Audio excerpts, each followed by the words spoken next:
তো বাইকখন লৈ মই ভুল কৰিলোঁ নেকি। তো বাইকখনৰ প্ৰথম ফিচাৰ্ছটো আহি যাব আপোনাৰ কুইক শিফ্টাৰ আছে আৰু আগতকৈ মিটাৰ বক্সটো অলপ ডাঙৰ কৰি দিলে আৰু এইটো ফিচাৰ্ছ মোৰ চবতকৈ ভাল লাগিলে। এতিয়া বাইকখনে 170 কিলোমিটাৰ যাব পাৰি ইয়াতে দেখাই দিছে। আগৰখনত আপোনাৰ 4 ছিগনেল নাছিলে, তো এতিয়া এইটো টিপি দিলে আপোনাৰ 4 ছিগনেলটো জ্বলি যায়। আৰু এটা একদম মজা ফিচাৰ্ছ, আগতে যদি আপোনাৰ ডিউখন চলাবলৈ সকলোৰে অলপ দিগদাৰ হয় মানে, তো এতিয়া মানে মিনিমাম 5 ফুট 3 ইঞ্চি বা 5 ফুট 2 ইঞ্চি মানুহতে মজাকৈ চলাব পাৰে। চিট হাইটটো আগতকৈ কমাই দিলে বহুত। আৰু 250 আপোনাৰ জেন 2খনত আপোনাৰ এনেকুৱা চুইচকেইটা নাছিলে, তো এতিয়া 390 নিচিনা গোটেই চেম কৰি দিছে। আগৰ 390খনত আছিলে চুইচকেইটা। তো এডভেঞ্চাৰ বাইক এখনে যিমানখিনি অফ ৰোডিং কৰে, এক্সট্ৰিম লেভেলৰ অফ ৰোডিং কৰিছে মোৰ ডাঙৰীয়া 250খনে।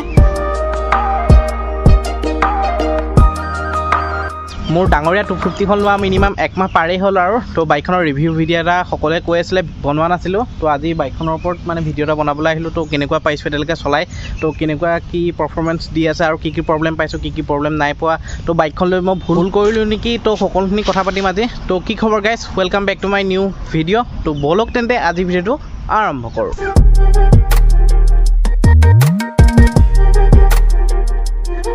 এইখনেই হৈ গ'ল মোৰ ডাঙৰীয়া 250খন, যিখন মই লৈ আপোনাৰ নাগালেণ্ড ৰাইড কৰিলোঁ। একদম মজা পাৰফৰ্মেঞ্চ দি আছে। তো প্ৰথমে কৈ দিছোঁ, ডাঙৰীয়া 250খনক মই চেলুট দিছোঁ, যিহেতু এনেকুৱা অফ ৰোডিং কৰিছে, মানে এনেকুৱা লেভেলৰ অফ ৰোডিং কৰিছে সেইখিনি নাগালেণ্ডলৈ যেতিয়া গৈছোঁ। মানে কি ক'ম আপোনালোকক, যিখন এডভেঞ্চাৰ বাইক এখনে যিমানখিনি অফ ৰোডিং কৰে, এক্সট্ৰিম লেভেলৰ অফ ৰোডিং কৰিছে মোৰ ডাঙৰীয়া 250খনে। তো আৰু এইফালে দেখা পাইছে মোৰ ডাঙৰীয়া 250খনৰ নাম্বাৰটো হৈ গৈছে 9938। তো একদম এতিয়ালৈকে মজাৰ পাৰফৰ্মেঞ্চ দি আছে আৰু ৰেপিংটো হৈ গ'ল এইটো দেখা পাইছে। আৰু যিহেতু মোৰ 250 জেনেৰেশ্যন 3 মডেলটো আৰু লুকছটো মানে আগৰ যিখন ডিউক আছিলে, তো আগৰ ডিউকখনৰ এই বস্তুত মানে অলপ এনেকৈ সোমোৱা টাইপৰ আছিলে, তো এইটো অলপ ওলোৱা টাইপৰ কৰি দিলে। তো আৰু বাইকখনৰ কথানো কি ক'ম আপোনালোকক, বাইকখন এতিয়ালৈকে মোৰ মিনিমাম 1 মাহ চলালোঁ। তো 1 মাহত মিনিমাম 1500 কিলোমিটাৰৰ ওচৰা-ওচৰি হৈ গৈছে। যিহেতু আপোনালোকক বাইকখনৰ কথা ক'বই নালাগে, যিহেতু আগতে ডিউকৰ পাৱাৰ মানে কেনেকুৱা। তো আগৰখনতকৈ আপোনাৰ আগৰ জেনেৰেশ্যন 2খনতকৈ এতিয়া জেনেৰেশ্যন 3খনৰ পাৱাৰটো অলপ আপডেট কৰিলে। জেগা পাই আপোনাৰ পিকআপটো যি একদম স্মুথনেছ এটা লাগে। আৰু লগতে বাইকখনৰ আপোনাৰ ফিচাৰ্ছ হৈছে আপোনাৰ কুইক শিফ্টাৰ, যিহেতু 250cc প্ৰথমখন বাইক আপোনাৰ কুইক শিফ্টাৰ দিছে। ডিউক 250 জেনেৰেশ্যন 3খনে আপোনাৰ কুইক শিফ্টাৰ আছে, লগতে কুইক লঞ্চাৰ আৰু লগতে ব্ৰেকিং একদম আপোনাৰ। তো আগৰ ডিস্ককেইখন চাওক আৰু এতিয়া ডিস্ককেইখন চাওক, গোটেই চকাটোৰ নিচিনা একদম আপোনাৰ কিমান ডাঙৰ কৰি দিলে মানে ডিস্ককেইখন। তো ব্ৰেকিং বহুত ধুনীয়া হয়। তো আৰু এটা দেখাই আছোঁ, লগতে ABS, ৰোড মোড, ছুপাৰ মটো এইকেইটা মোড আছে। আৰু লগতে আপোনাৰ ব্ৰেকিঙৰ কথা ক'বই নালাগে, একদম জেগাতে ব্ৰেকিং হয়। আৰু লগতে আপোনাৰ ডিছপ্লেখন আগতে এনেকুৱা নাছিলে, তো অলপ সৰু আছিলে। তো এতিয়া ডিছপ্লেখন অলপ 390 টাইপৰ ডাঙৰ কৰিলে। 390 আৰু 250 একদম চেম টু চেম হোৱা দি হ'ল। আৰু লুকছটো মানে 390খন আৰু 250খনৰ মানে চেম কৰি দিলে। এতিয়া একদম ধৰিবই নোৱাৰি, যিহেতু মোৰ ইনষ্টাগ্ৰাম ID এইটো দেখা পাইছে আৰু এইফালে মোৰ আপোনাৰ ইউটিউব চেনেলৰ নাম, তো মৌচুম ব্লগছ এনেকৈ লিখি দিলোঁ। আৰু আগতকৈ আপোনাৰ বাইকখন মানে ৱেইটটো কমাই দিলে। আগতে আছিলে আপোনাৰ ৱেইটটো 180 কেজি, চাগৈ 180 মান হ'ব। তো এতিয়া মানে 167 নে কিমান কৰি দিলে। আৰু ফুৱেল টেংকটোৰ কথা ক'ব লাগিব। ফুৱেল টেংকটো আপোনাৰ আগতে কিমান আছিলে নাজানো, বাট এতিয়া মানে আপোনাৰ মিনিমাম 15 লিটাৰ মানে ফুৱেল টেংক কৰি দিলে। হ'লেও মানে 15 লিটাৰ ভৰাব নালাগে, অলপ কম ভৰাব লাগে। তো আৰু এইফালে দেখা পাইছে মোৰ এইফালে ডাঙৰীয়া 250খনৰ মানে আপোনাৰ আগতকৈ মিটাৰ বক্সটো অলপ ডাঙৰ কৰি দিলে। আৰু লগতে বহুতেই ধুনীয়া ফিচাৰ্ছ দিছে ইয়াত, চাব দেই, মই দেখাই দিছোঁ আপোনালোকক। আগতে বাইকখনৰ কিমান কিলোমিটাৰ যাব পাৰি আগতে দেখাই নিদিয়ে। তো এইফালে দেখা পাইছে এতিয়া এইটো ফিচাৰ্ছ মোৰ চবতকৈ ভাল লাগিলে। এতিয়া বাইকখনে 170 কিলোমিটাৰ যাব পাৰি ইয়াতে দেখাই দিছে, তো যাব পাৰিব আৰু। তো এইফালে মোৰ 1500 কিলোমিটাৰ চলো হৈ আছে আৰু 1498 কিলোমিটাৰ আছে, আৰু 2 কিলোমিটাৰ গ'লে 1500 হ'ব। আৰু লগতে এই ফিচাৰ্ছটো চবতকৈ মোৰ বেছি ভাল লাগিলে, যে কিমান দূৰ মানে চলিব বাইকখন ইয়াতে দেখাই দিয়ে আগতীয়াকৈ, আৰু কিমান দূৰ চলাই গৈ আছোঁ ধৰি লওক কিমান কিলোমিটাৰ যাব ইয়াতে দেখাই দিয়ে। আৰু লগতে আপোনাৰ এইফালে ABS আছে দেখা পাইছে। ABSটো মই আপোনাৰ ৰোড মোডত দি চলাব পাৰোঁ, ছুপাৰ মটোত দি চলাব পাৰোঁ। মানে ৰোড মোডটো এতিয়া অন হৈ আছে দেখা পাইছে। ছুপাৰ মটো মানে অলপ পিছল বেয়া ৰাস্তা যদি হয় তেতিয়া ছুপাৰ মটো অন কৰি ল'ব লাগে। আৰু ABSটো আপোনাৰ ৰোড মোডত আছে এতিয়া, তো ৰোড মোডতে থাকিব লাগে, যিহেতু আমি এনেকৈ মেইন হাইৱেত চলাওঁ। তো আৰু এইফালে আপোনাৰ দেখা পাইছে এইফালে টাইম, ডেট, ছেটিংছ আছে। এইফালে এনেকৈ যদি ইয়াত টিপি দিওঁ তেতিয়া আপোনাৰ কুইক চিলেক্টৰ, এইফালে কুইক শিফ্টাৰ আছে। কুইক শিফ্টাৰটো মই এনেকৈ টিপি দিলে এইটো অন হৈ আছে। কুইক শিফ্টাৰ মানে ক্লাছ নধৰাকৈ, তো মানে ক্লাছলেছ বুলিয়ে ক'ব লাগিব আৰু, ক্লাছ নধৰাকৈ মানে মই গিয়াৰ লগাব পাৰোঁ।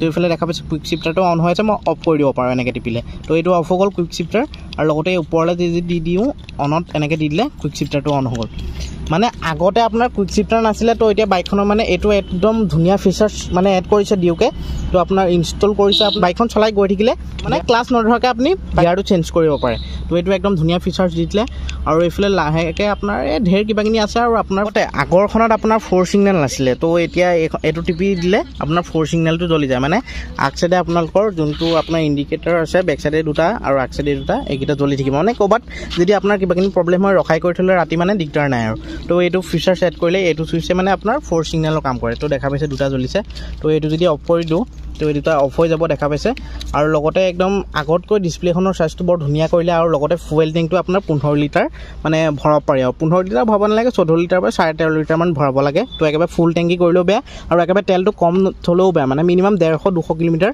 থ'বই লাগে আৰু এটা চেঞ্জেছ কৰিলে বাইকখনৰ আপোনালোকক দেখাই দিছোঁ এইফালে দেখা পাইছে তো আগতে চাইলেঞ্চাৰডাল মানে আপোনাৰ যোনটো এক্সজষ্টডাল আছিলে দীঘলকৈ আছিলে তো এতিয়া আণ্ডাৰবেলি এক্সজষ্ট হয় তো ইমান চাউণ্ডটো মানে কিবা RPM ইমান নুঠে আৰু মানে ভাল কৰিলে আগতকৈ আপোনাৰ চাইলেঞ্চাৰডাল আণ্ডাৰবেলি এক্সজষ্ট হয় তো এইখনেই হৈ গ'ল ডাঙৰীয়া 250 দেখা পাইছে তো আৰু আগতে আপোনাৰ ছাছপেনশ্যনডাল মাজত থাকে তো এতিয়া ছাছপেনশ্যনডাল মানে ছাইডত লৈ আনিলে তো এতিয়া ছাছপেনশ্যনডাল বহুত ধুনীয়া হৈ গ'ল এতিয়া মানে বেক চাইডে পিলিয়ন যোনজন বহি যায় মানে তো অলপ স্পীডত গ'লেও বা স্পীড ব্ৰেকাৰডাল পটককৈ যদি ব্ৰেক মাৰি দিলেও মানে ইমান মানে জাটকা নাখায় আৰু একদম ধুনীয়াকৈ স্মুথনেছ হৈ গ'ল তো এইফালে ছাছপেনশ্যনডাল চেঞ্জ কৰিলে তো আগতে মাজত আছিলে তো এতিয়া ছাইডত দিলে আৰু লগতে আণ্ডাৰবেলি এক্সজষ্ট হৈ দেখা পাইছে আৰু ডিস্ককেইখন আগতকৈ ডাঙৰ কৰি দিলে আৰু এইফালে আগত আপোনাৰ চেঞ্জ কৰিছে দেখা পাইছে আগতে এইফালে কিবা এইকেইখন নাছিলে তো এইফালে এইকেইখন এড কৰিছে আগৰখনত তেনেকৈ নাছিলে তো আৰু এইকেইখন অকণমান ওলোৱা কৰি দিলে আৰু আগ চাইডৰ পৰা যদি চাই ডাঙৰীয়াখন মানে বহুত ডাঙৰ লাগে তো আগতে 390খনৰ যিটো লুকছ এতিয়া মানে 390খন জেনেৰেশ্যন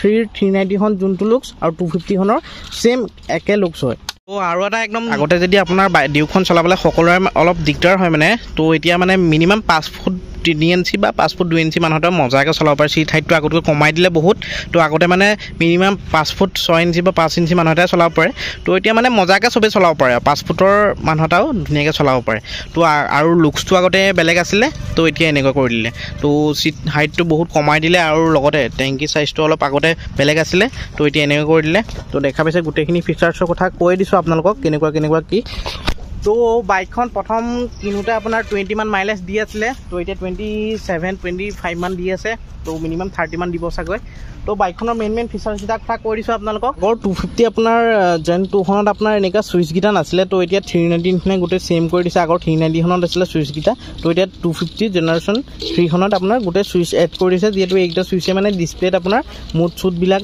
মানে চাব পাৰি আৰু তো টেংকিটো আপোনাৰ 15 লিটাৰ কৰি দিলে ডাঙৰীয়া 250খনক আনিয়ে দেখা পাইছে আপোনালোকে গ্ৰাফিক্স কৰি দিলোঁ আৰু লগতে একদম মজা জেগা এটাত আছোঁ যিহেতু আপোনাৰ মানে বাগানৰ মাজত যিহেতু মানে মেইন হাইৱেত ছাইডত বনাবলৈ মানে গাড়ী চাড়ী পূৰা আৱাজ আহি থাকে নইজটো আহে তো সেইটো কাৰণে ডাঙৰীয়াখনক আপোনাৰ একদম মুকলি জেগাতে লৈ আনিলোঁ তো এতিয়া আপোনালোকৰ কাৰণে অকণমান চিনেমেটিক শ্বট আপোনালোকক দেখাই দিছোঁ তো আপোনালোকে এনজয় কৰক